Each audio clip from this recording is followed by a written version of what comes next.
exist. So where did that come from? Where did Peter get this idea? It's Halakhah. It's first century Halakhah.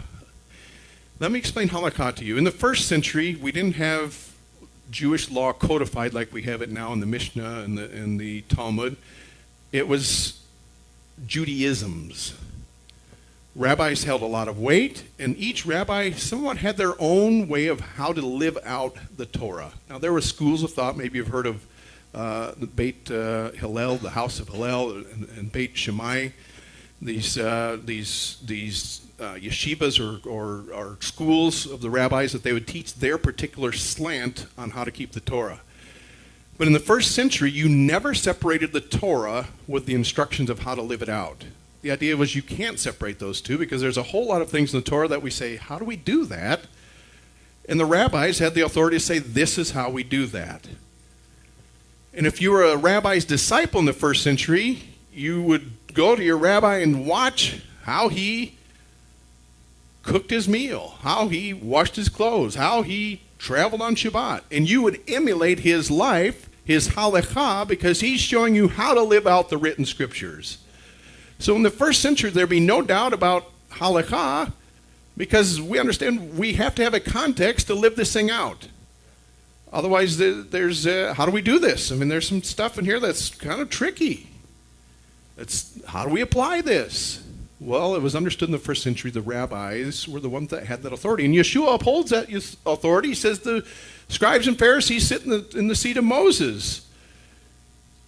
So he's saying that they have the legal right to make decisions about how we live out scriptures. But he says, don't do as they do because they're a lot of times hypocrites. They don't do as they say.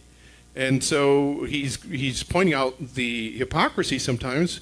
But it was common in the first century for a rabbi to say, well, hey, this rabbi's not quite right here. Look, he's got X, Y, and Z, but he's not quite lined up. In fact, the house of Hillel and Shammai had pretty much contention. And there was a lot of contention in the first century as to whose halakha was right halakha. But one thing that was never debated was that the Torah prevails. Yes. That was never debated. That Torah is holy scripture and needs to be applied, that was never debated. How we apply it, that was debated. In fact, we've got a whole volume of debate that's written down for our benefit if you want some nighttime reading. The Mishnah is a whole writing down of all these different understandings of how we live out the Torah, and then ultimately a decision was made, this is how we're going to do it, and that became Rabbinic Judaism. But in the first century, it was open that, okay, maybe we can disagree about how to live out the Torah, but we're not disagreeing that the Torah still stands. Do you understand what's going on here? So Peter is of a particularly strict, and the house of Shammai was a very strict halakha to Torah, but they had a very binding understanding of Torah. House of Hillel was more of a looser understanding of Torah. But Peter comes from this strict tradition of, he says it's not permitted for a Jewish man to even associate with a non-Jew or to visit him. So because of his halakha, how he was trained, how his rabbi trained him, for him, he understood it to be unlawful for him to go eat with Gentiles. God gave him a vision to show him differently, and he went to the house of Cornelius. And then in Antioch, he's comfortable enough, he's going to non-Jewish houses, until some of his old buddies or people from the same school came down from Jerusalem and said, Peter, what's going on here? You went to the same yeshiva we did. What are you doing eating with non-Jews? You know Rabbi so-and-so says we can't eat with non-Jews.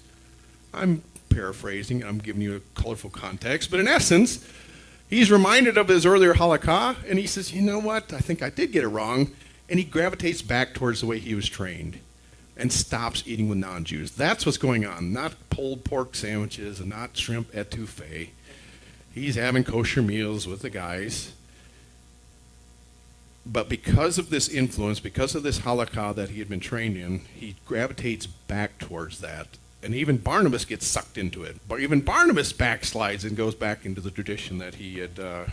Barnabas, man, he's the son of encouragement. He's got a prophetic gift. And wow, even he gets off track here. That's the context of what's going on here in Galatians.